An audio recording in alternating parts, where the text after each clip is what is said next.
There would be more to come. It was time to explore Japan further, beginning with Tokyo Station, from which the bullet train would take me to the ancient capital of Kyoto, my jumping-off point for Kyushu, the next island.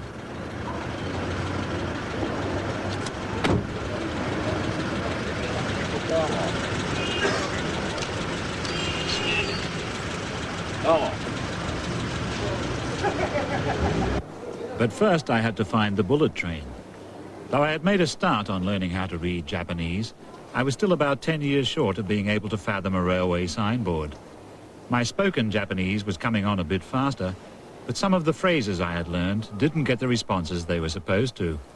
When I asked people which platform the Kyoto bullet train left from, some of them blushed, some of them blanched, and one of them called a policeman.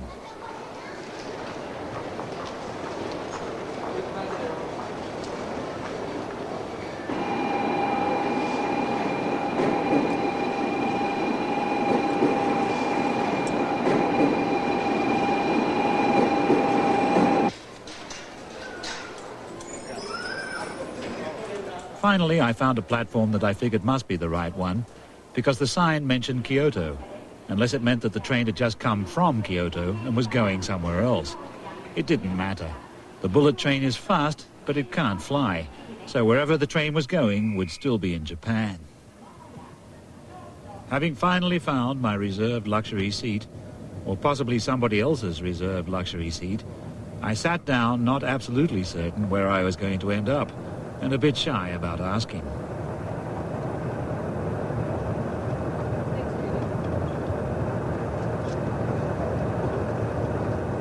Making no more fuss than a silk handkerchief being unfolded, the massive train glided away.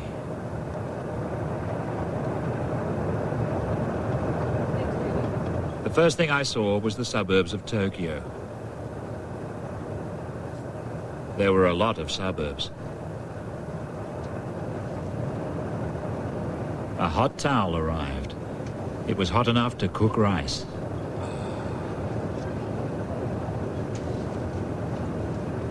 The train was moving quite quickly now, but it was still in the suburbs of Tokyo.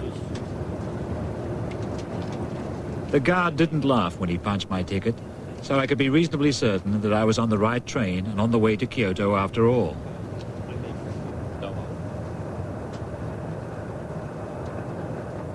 I had spent the previous night staring wide awake at the ceiling of a traditional inn. Some of my fellow passengers also looked as if they'd spent the night going frantic on a futon. This might be my only chance in Japan to get some sleep.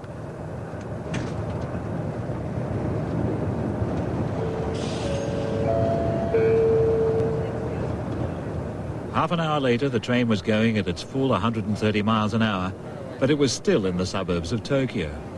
As the train dashed on at maximum speed, a man selling food came through, announcing his wares. I couldn't tell what they were, but once again it was worth a chance. I bought a packet of what looked like smoked ham, or possibly it was a pair of tights. Either way, it couldn't taste worse than a classic British rail asbestos sandwich.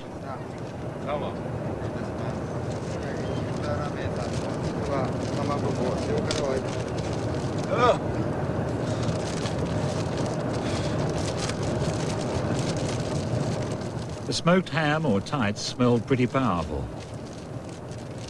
It was a dried squid. Dried and ironed. It probably tastes terrific if you've been eating squid all your life. After all, sperm whales eat squid, and they look happy.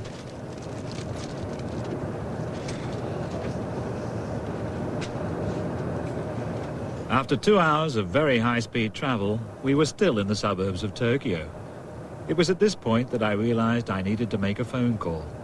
Luckily, the bullet train carries a telephone booth in each car, so the Japanese businessmen in transit can go on making big deals and outmaneuvering the rest of us. My own deal was not so big, but just as vital.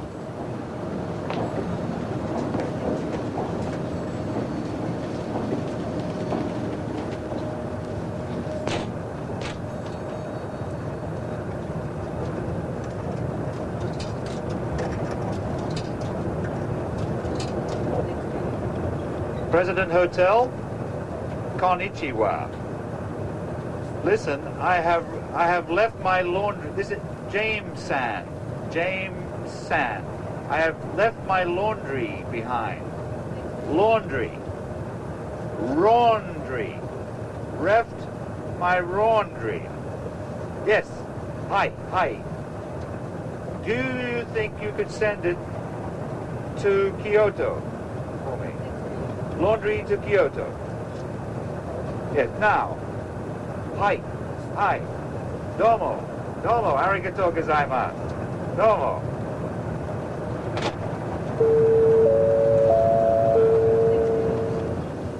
I had a feeling that I would never see my laundry again. With no real stretch of intervening countryside, after 3 hours, Tokyo became Kyoto. The area I was traveling through holds about 3/4 of the Japanese population and nearly all of its heavy industry. The heavy industry is highly mechanized and will eventually be run by robots, leaving the population free to sell each other dried squid and to go on television game shows where they hang upside down over a slow fire with their plastic pants full of cockroaches and smile broadly.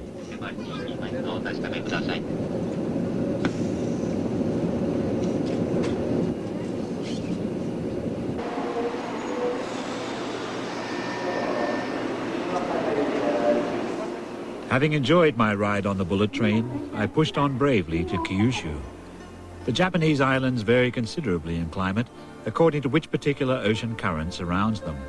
Kyushu is the Japanese Riviera, of which Beppu is the Saint-Tropez. Beppu has volcanoes, hot springs and mud baths.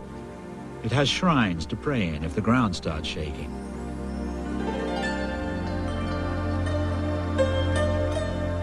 But usually it just steams and bubbles in a health-giving manner. People come here to be cured. Usually there is nothing wrong with them, but they come here anyway, because to immerse yourself in upward bubbling volcanic effluent is considered socially desirable in Japan. Eager to join in, even if it was too late to get healthy, I changed into traditional Japanese dress and glided through the garden with my chameleon-like ability to blend into the landscape. I was very conscious of being out of condition compared to the average Japanese. Most of them haven't got an ounce of fat on them. I haven't either. I've got about 30 pounds of it, the long-term effect of unwise eating in my early manhood. Despite a certain whiff of sulfur, the pool looked inviting. It felt as if it would boil a potato in 20 minutes, but I was a potato. There was only one other occupant of the pool who didn't look like a piece of fruit. It was the manager. Very good. Very good. What sort of bath is this? What kind? Jabon-buro. Japanese say jabon-buro. Jabon. Fruit bath. Fruit bath. Fruit bath. And sulfur bath. Sulfur. Ah. Sulfur. So there's sulfur in the water. Sulfur. And this is the fruit. Why have you got, why are these?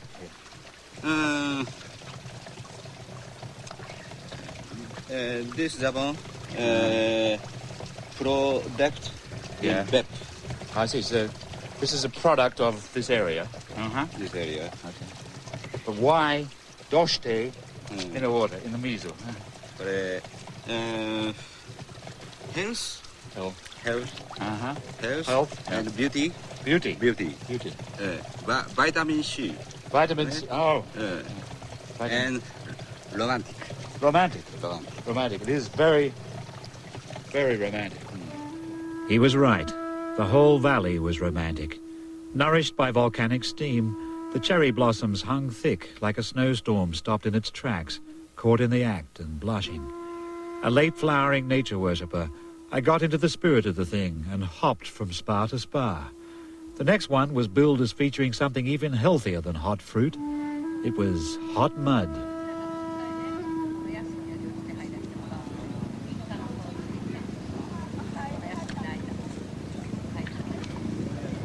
The smell it gave off could only be described as muddy. What you could see was hot, muddy water. What you felt under your toes when you got in was even hotter mud. Hot, thick and squidgy. This was bliss. I got a bit carried away and found out the hard way that you aren't supposed to get the stuff in your eyes.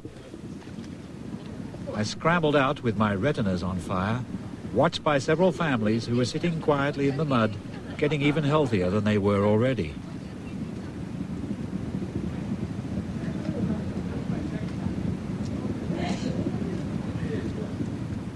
Those emerging successfully from the hot mud pool were encouraged to pause among the cherry blossoms and contemplate what might happen next, because the next treat was in complete contrast to the previous one.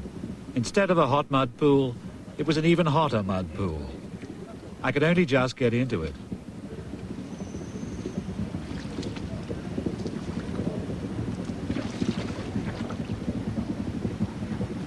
Feeling raw above the waterline and cooked below it, I kept moving in search of a cooler spot, but it was occupied. The manager was in it up to his neck. Do you come here often? Maybe one time in a week. Once a week? Yeah. Does it keep you young? Do you stay young? Yeah. How old are you? I'm 38. 38? Yeah. 38? 38. You look about 20 years old. Oh, thank you. Well, I'm 47 and I feel as if I'm 87. What is the mud made of? What chemical? This mud come from center of Earth. Center of Earth? Yeah. Therefore, so very rare. Do you have a name for it? Do you have a name for this mud? This water? This only with that mud. Having learned the secret of the mud, I changed back into my sports outfit and moved on. On the beach at Beppu, people pay good money to get buried in hot sand. This is meant to be good for arthritis and the kind of diseases that you might contract from being immersed in hot mud. Okay. I can get in? Yeah. I reflected that if I hit every spa in the area, I would be getting a lifetime supply of curative treatment and would never have to go through this again.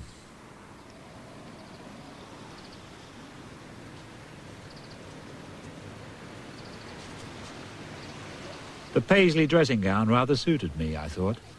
The dressing room attendant must have thought so too, because she told me not to take it off. Then I discovered that it was meant to go under the sand with me. Perhaps they just wanted to guard their eyes against the sight of what happens to the Western figure when it doesn't get plugged often enough into a volcanic outlet.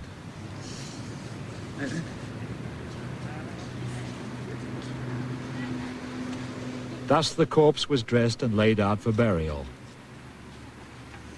Two strapping women functioned as earth-moving equipment. Hot. Atsui. What you doing? Been intimate, is it?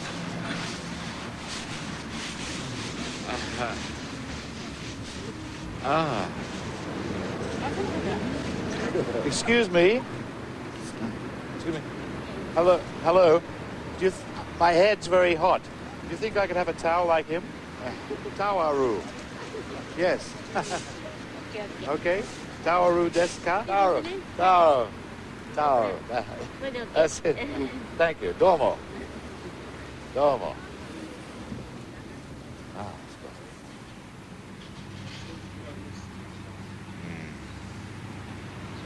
It's good. You awake? How long have you been here? How long have you been in the sand? 気持ちがいい。 Many days, huh? 気持ちがいい。 It's good, yes? ありがとう。 Does it keep you healthy? Genko? Yeah. Okay? Genko desu ka? Okay. Okay. Great.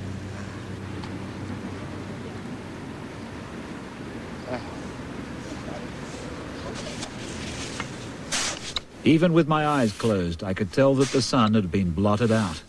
A very large woman had decided that I showed too many signs of independent activity. She loaded on more sand until I could only just move my mouth. I think it's getting a bit heavy. Like heavy? Suddenly, nobody understood me at all. I used every Japanese phrase I had learned, including my special last-ditch one for desperate emergencies. Please contact the Australian Embassy. I am Crocodile Dundee's cousin. But I was still there at sundown.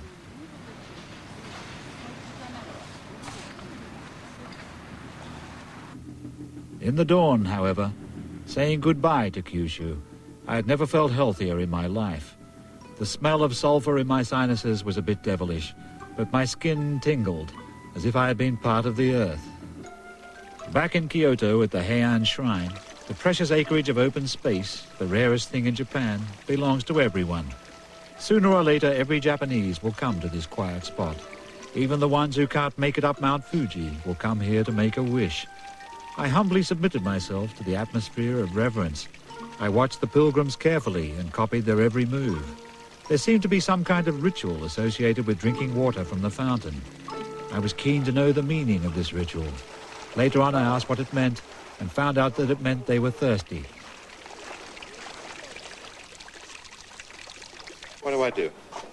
I met a nice girl who showed me the correct procedure for making my desires known to the Almighty. Anything happen? Ah, here it is. Yes, this is number 7. Ah, 7, right. Well, so we tell her 7, huh? I can't say 7. You say 7? Nanabang. Nana? Nanabang. Oh, thank you. What does it say? It's little luck. Little luck, huh? Well, how little? You will meet somebody very nice soon. I'll meet somebody. I've already met somebody very nice. Your wishes will be granted, but you have to keep trying. Uh-huh. For direction, lucky direction to go is east-south. Okay, We walked east-south to the wishing tree and attached my folded wish. I also posted a mental wish of my own composition. I wished that I could spend a month in Japan every year, all expenses paid. You're going to tie it up there. Yeah. And then what happens to it? Then your wishes will be granted. How? Who's going to read it? God. Oh, God's going to read it? Yes. What, does he come down at night Yes. and take a look, huh? Well.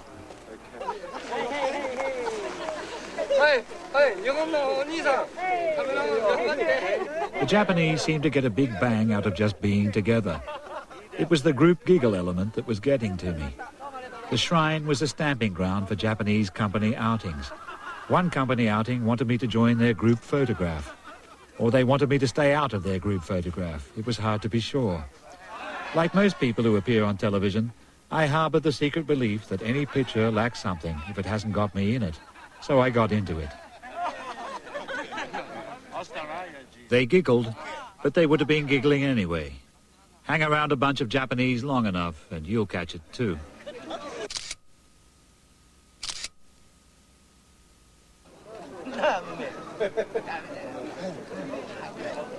Everyone has seen the Japanese sumo wrestlers fight.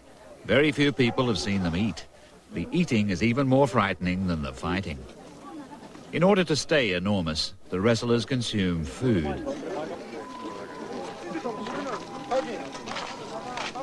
One guy seemed to have done this even more successfully than the others. His name was Sally. He had a non-Japanese name and non-Japanese manners. It was because he was non-Japanese. He was born in Hawaii and used to be an American footballer. They lost something when they lost you. No, they took state championships after I left. Yeah, No kidding. Sally has caused a certain amount of resentment in sumo circles. Some critics suggest that he outnumbers his opponents. To make up the discrepancy, the others kept on eating. I could recognize parts of large animals that had been cut down to mouthfuls the size of small animals. Since Sally was as big as the rest of them put together, I was nervous of getting between him and his lunch. I can't help noticing you are on the large side. How much do you weigh exactly?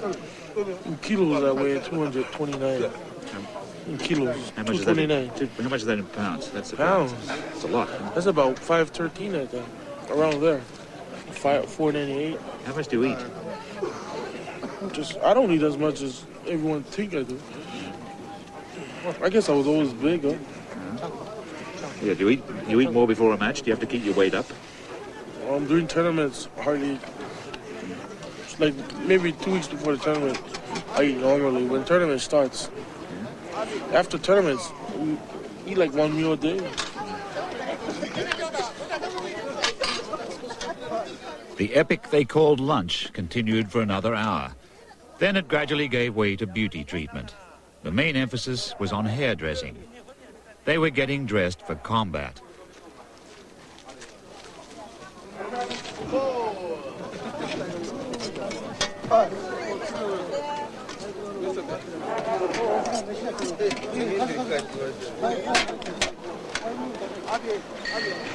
The most important part of getting dressed consisted of winding on the kind of jockstrap which is needed to support a man's vital interests when he is faced with the prospect of meeting a man as big as he is head to head or tum to tum.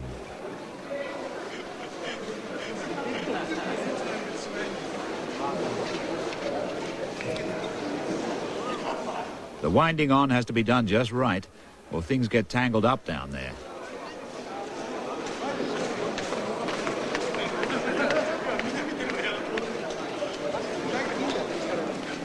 Sally looked confident. He had topped off his jockstrap with a butcher's apron like a low-slung bib. All my money was on him, and it looked safe. Sally was a cool customer. You had to admire the arrogance of a man who could put on one sock and leave the other one until tomorrow. The sumo wrestlers were at last ready to fight. But before they did, there had to be a presentation ceremony. A small man with a fan told the fans that the big man was on his way. In the wake of my champion, I set off to find my seat. But I had asked the way to the wrong door and ended up coming on with the wrestlers. The spectators must have thought that I was a Western sumo wrestler in national dress, because I saw some of them laying bets against me. Having been redirected into the audience, I got the surrounding connoisseurs to agree that the man I was backing simply couldn't lose. The house manager called out the number plates of cars that the police wanted parked somewhere else. The crowd patiently waited. They had been waiting for most of the day. The sumo wrestlers were now all set to fight, but before they did, ritual demanded that they had to show off their underwear. The crowd went on patiently waiting.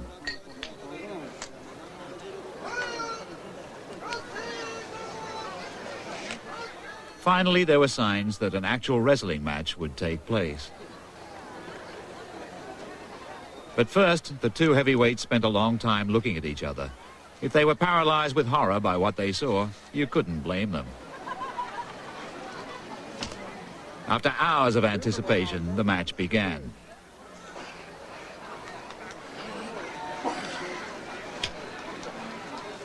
It was all over in a matter of seconds. Two other guys came on and started demonstrating their underwear. The crowd patiently waited. After those two went off, three other guys came on. One of them was Sally. Maybe he was going to fight the other two. But first, all three demonstrated their underwear.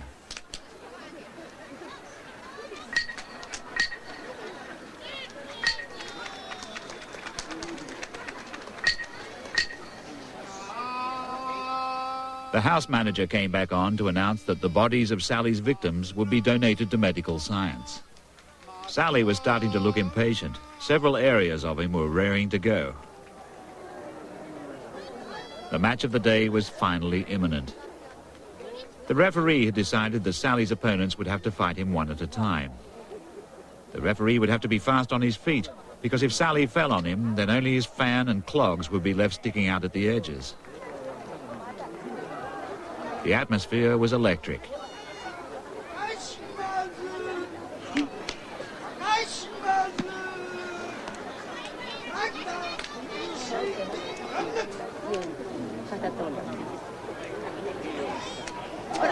At the gong, it was like a mountain running into a molehill.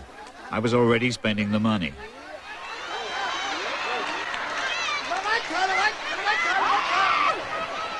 But Sally blew it. The molehill came out on top. The little guy got Sally off balance, and Sally's colossal weight took him out of the ring. It was a wonder it didn't take him back to Honolulu. Sally hung around heavily for a while, doing a bit of a McEnroe sulk. Perhaps he was annoyed that the Japanese onlookers were so obviously pleased how a local boy had shown the visiting American the double door. But on the whole, he took his loss better than I did.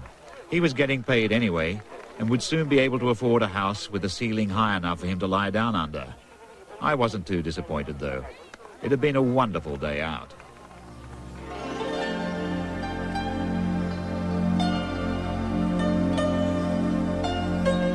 My trip to Japan was almost over. Things I had thought a mystery before arriving had become clear, revealing other mysteries in the depths below. I had learned the secret of their success. They work. They even work at relaxation. But how do they relax from that? Back in Tokyo, with my flight home confirmed, I took the tea ceremony.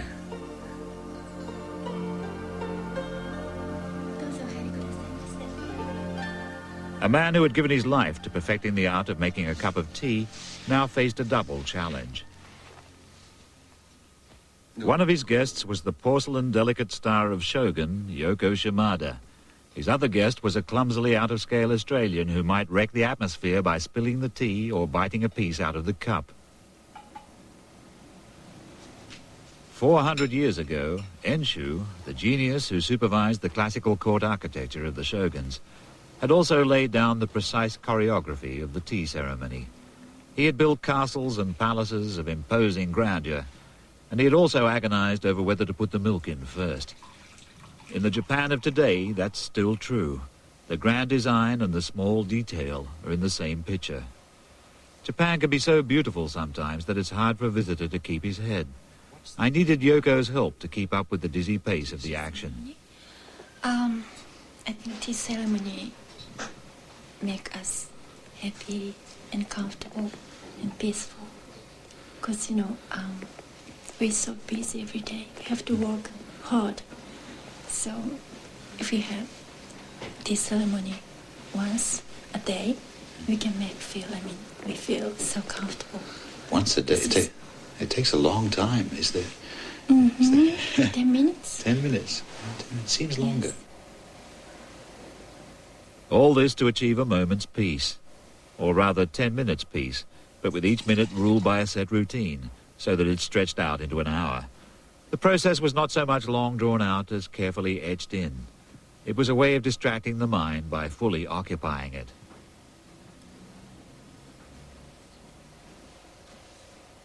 In the West, I expect to get a cup of tea just by pouring hot water on a bag, and I don't always taste the result.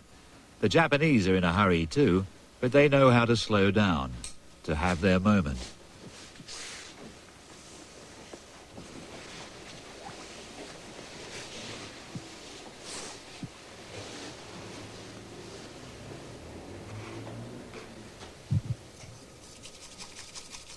When we in the West withdraw from the rush of life and look within ourselves, we hope to find ourselves.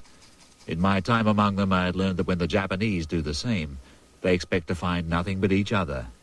Even at this most solemn of all their moments, they're in it together, everyone with an assigned role, all emotions given a means of expression, all elements of behavior assigned a set move. I had expected to find this stifling, but I had found it liberating.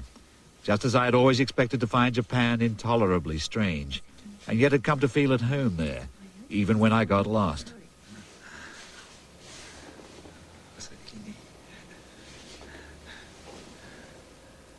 You will hear stories of how Japanese children kill themselves because they don't do well enough at school, and all of that is true. Japanese society is terrifying in its pressure, but Japanese culture can be a hot towel for the forehead, a chance to fold your feet underneath your weary body and have a nice cup of tea. I put it on my hand like that? Like this. And then turn, you turn. Turn a little bit. Why is that? Yes. This is just a style. Just, Oh, that's enough. yeah, Just once. Enough. Yes. Then I bring it to my... Oh, You do yes. this? Yeah? Mhm. Then you bow it. And you can drink. Yeah? Okay. Mhm. And you can have this again. It's delicious. It's delicious. いいですね。美味しいです。美味しい。大変美味しい。You can drink all, I mean everything. Yes, I can drink it all. Yes.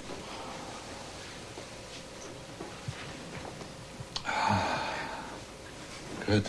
Good. It's almost good enough to take my thoughts away from the pain in my feet. Oh, okay. Then put you it down? turn and put it down. No, Yeah. from here Yes. to this side. To this side. Yes. Yeah? And then put it. Mm-hmm. It was wonderful. And Subarashi. you can see your bowl again. Mm-hmm. I'd look at the bowl. I'm looking at the tea And leaves. you pick up the bowl again. From the aesthetic viewpoint, it beat looking at a soggy little bag at the edge of a stainless steel sink. But I was starting to see why Japanese workers don't have many tea breaks.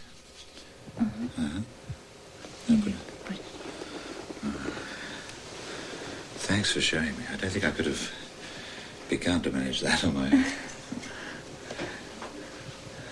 Domo. ありがとうございました。苦かったです。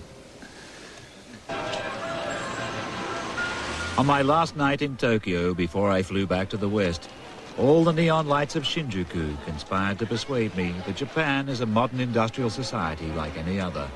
It is, but it isn't. Japan is a different place, and what makes it different is the Japanese people. Anything we can do, they can do, but they make it theirs.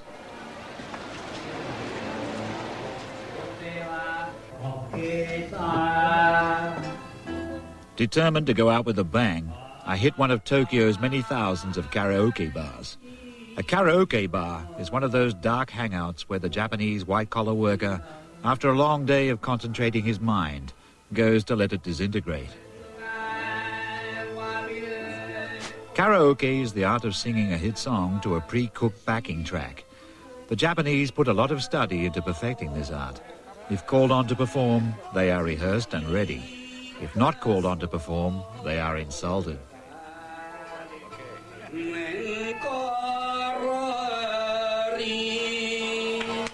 Thank you very much for listening. Great stuff. He does there. He does there. Okay.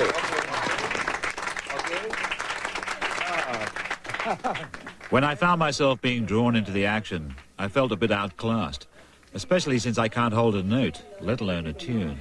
Mr. Clive James さんに歌っていただきましょう。皆様拍手を持って。 If the number they chose for me turned out to be a Japanese one, then I wouldn't have a chance. But they had taken mercy on the alien. I recognized the opening bars. And now the end is near, and so I face the final curtain. My friend, I'll say it clear. I'll state the case of which I'm certain. I've lived a life that's full. I've traveled each and every highway and more, much more than this. I did it my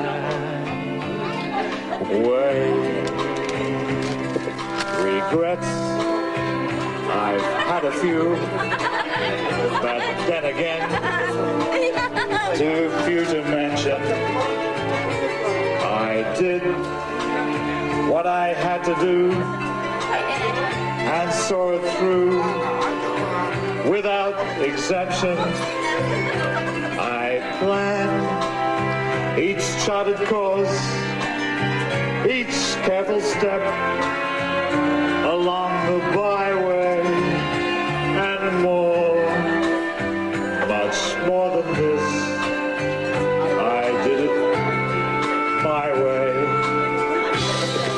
Yes, there were times, it's true, when I bit off more than I could chew.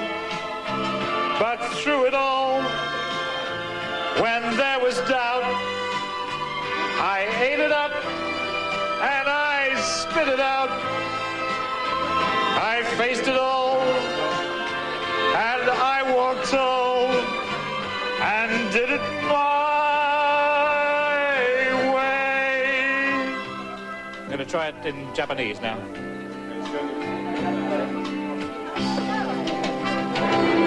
Domo, arigato, ikimashou, ai tanoshii desu. Doesn't work. It doesn't work. I'm screwed. Oh dear. I'm born again. Much more than this. I did it my way.